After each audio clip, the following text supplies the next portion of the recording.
Have you ever stood in front of a painting and felt it stare back? Not figuratively. I mean truly watching you.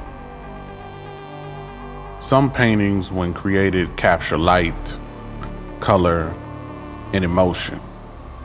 Others capture something else entirely.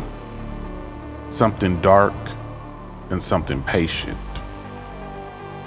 Tonight, we'll tell the story of one such painting. A portrait that has haunted those who's possessed it long before it's reached your imagination. A work of art that didn't just hold a story, it became one. Imagine a small European village in 1934.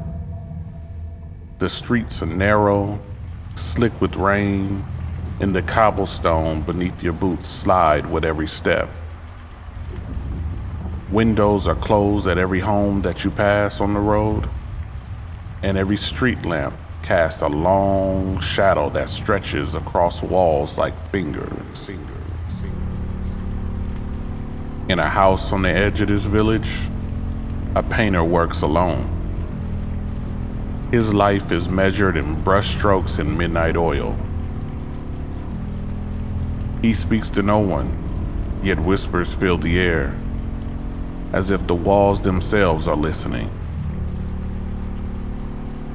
People would pass by his window and feel it, a subtle weight pressing against their chest, a chill creeping over their skin. The village children peeked through the cracks in the shutters and would run off in fear of the shadows moving within inside. This artist is known for their skill, but by the time we catch up to them, something is different. His final work was a portrait unlike anything he's ever painted, and it began to radiate a presence.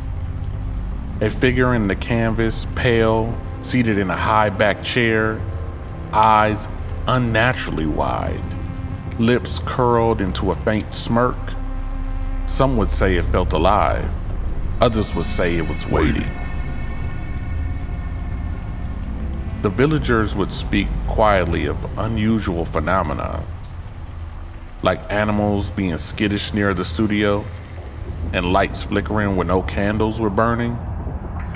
Even the bravest would shake their head and whisper of a strange metallic smell, sharp, electrical, unforgettable. By December, the painting was finished. The artist stared at it, almost afraid to blink, murmuring to himself in a language no one understood. He worked tirelessly, adjusting eyes, lips, and shadows, until the figure in the portrait seemed to respond. A subtle movement, perhaps, or a feeling, as if the painting would breathe alongside him. The whispers that the villagers spoke of began to increase. Those who lingered too long reporting a fleeting sensation, a touch on the shoulder, a shadow in the corner, a heartbeat that isn't there. Though scared, children heard about the painting and would come back and peek through the windows. Adults avoided the studio, and the street around the house carried a particular tension, as if the whole village itself was holding its breath. This is where our story begins. Not with death, not yet, but with the creation. A painting that waits, a masterful work that hides a sinister secret behind the brushstrokes. Take a breath and step closer, but beware. In the world of this painting, curiosity does not come without consequences.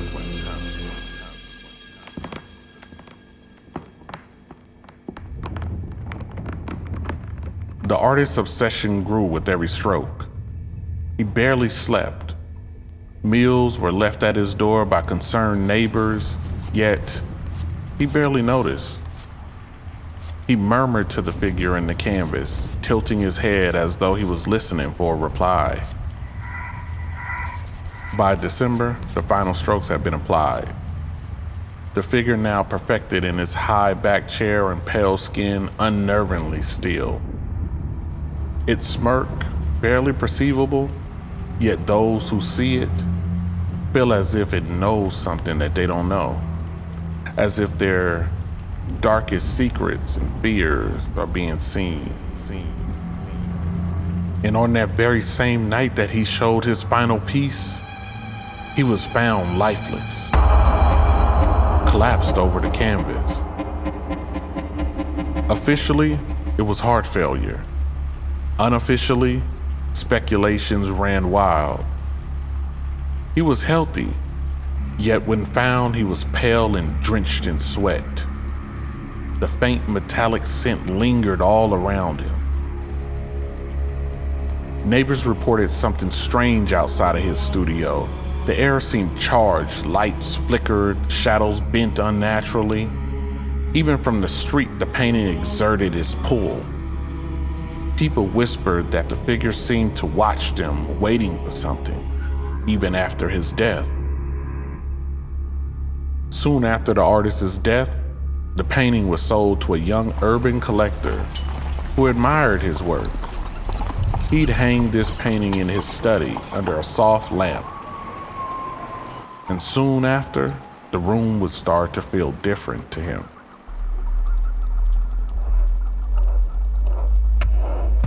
The first death was sudden. The collector was studying the painting out in the courtyard one afternoon. And in an attempt to get a closer look at the painting, he was struck by lightning while he stood beneath the tree in the courtyard. He was gone, the painting untouched, standing over the body as if it was mocking him in his death. Word spread fast.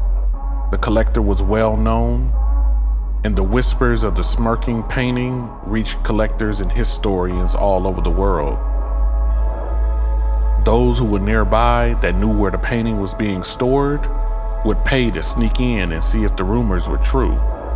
And they would report anomalies like things shifting ever so slightly, feeling like you're being watched, fleeting touches on the shoulder. Just eerie. The next few deaths would come quickly. Soon, a wealthy widow would acquire the painting for her parlor. 6 weeks later, she died peacefully in her sleep. Her niece would inherit it next, and within a year, she drowned, despite being a competent swimmer. And again, the faint metallic scent would be reported. Collectors began to notice a pattern and wanted no parts. Even the most skeptic found themselves uneasy, questioning their own perceptions. The legend was alive. The painting was no longer merely art. It had become a presence that was patient and deliberate. Misfortune seemed to follow those who interacted with it, subtle but unavoidable. And for each new owner, death was almost inevitable. The village of this origin story long ago vanished from memory, but the stories persist. Parents continue to warn their children, don't look too long, don't linger, scarred by the effect of the painting. This was the quiet terror of the painting. Long after you've encountered it, it seems like it's still observing, learning, and waiting for its moment.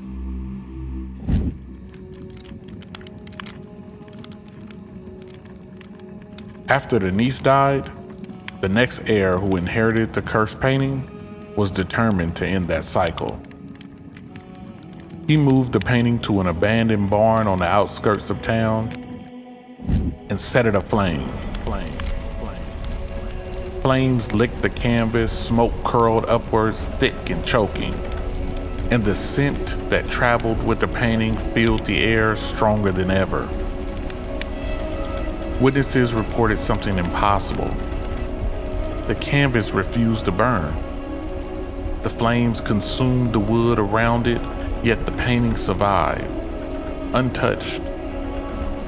Shadows flickered unnaturally under the flickering light. Some claimed that the figure's smirk deepened, almost mocking the heir's efforts. But this heir was determined, so he called a priest. Carrying incense and holy water, the priest approached cautiously, murmuring prayers. Minutes passed in tense silence, his face pale, his voice quivered, and then, abruptly he leaves, refusing to explain why. The painting stood untouched, unyielding. The only thing that seemed to change was the smile on the figure's face. In the art community, this was the final straw. When this story reached collectors and historians, they would propose to lock the painting away in the vault. Others argued for destruction, but all those attempts had already failed, so the vault was the only choice. In recent decades, the painting has vanished from public view. Its owner, secretive and fearful and wanting nothing to do with it. Some say it's now circulating through black market auctions. Others claim that it sits in a private estate unnoticed. In the modern day, farms is where the legend of this painting remains. Dismissed as a hoax by many, used as a backdrop for storytellers. One collector shared a post online. "I thought it was just a painting. That night that I saw it, my assistant had an almost fatal accident. The painting didn't move, but I felt it watching. The pattern continued. After all these years, misfortune followed exposure. Dreams of a figure haunting owners, shadows creep unnaturally, friends and family experiencing accidents and sudden illnesses. Evidence never pointed directly to the painting, yet all clues circle back consistently. There was also an attempt to document it for insurance purposes, but it failed because the photos were distorted. Even digital copies were unreliable. The curse adapted, influencing perception as if it knew what it was doing. Those who underestimated it risked everything. Time may have buried its origins, but the painting's story didn't end in the 20th century. After decades of silence, it surfaced again, quietly, privately. A European estate sale, no public listing, no official record, just a coded catalog number and a note scrawled in the margins. Do not display near reflective glass. The buyer, unknown. But 2 months after the sale, a fire destroyed a storage facility where the shipment was held. Every item was reduced to ash. Every item, except one. Witnesses reported a single surviving piece, a portrait untouched by the flames. The same faint metallic scent hung in the air. Investigators said it was chemical residue that saved it. Locals called it something else. The trail went cold for years, until 2019. A small auction house in northern Italy quietly listed a damaged 19th century portrait under a different name. Origin unknown. The photo from the listing, grainy, distorted, but the brushwork, the faint spiral behind the figure, it matched exactly. The lot sold privately, no buyer recorded, no follow-up listing. Not long after, rumors spread online again. Blurry images on obscure forms popped up. A pale figure, a smirk that seemed to shift between photos. A few users claimed to have enhanced photos, but those posts vanished within hours. The accounts deleted. Their emails disabled. And one user who claimed to have a downloaded file described what happened next. Their phone froze, screen flickered. Then, for just a fraction of a second, a pair of eyes appeared. Wide, alert, and aware. In the professional realm nowadays, curators dismiss it as folklore. Just a myth, they say. But collectors still search. Not to destroy it, but to possess it. Because art that powerful, art that resists destruction, is priceless. Even if they don't believe, because even cursed things have a value. Especially those who feel that they can control them. And this is where the story folds into present day.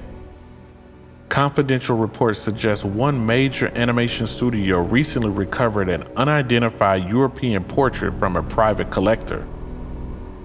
Described in internal memos as emotionally reactive and environmentally unstable. Officially, it was archived.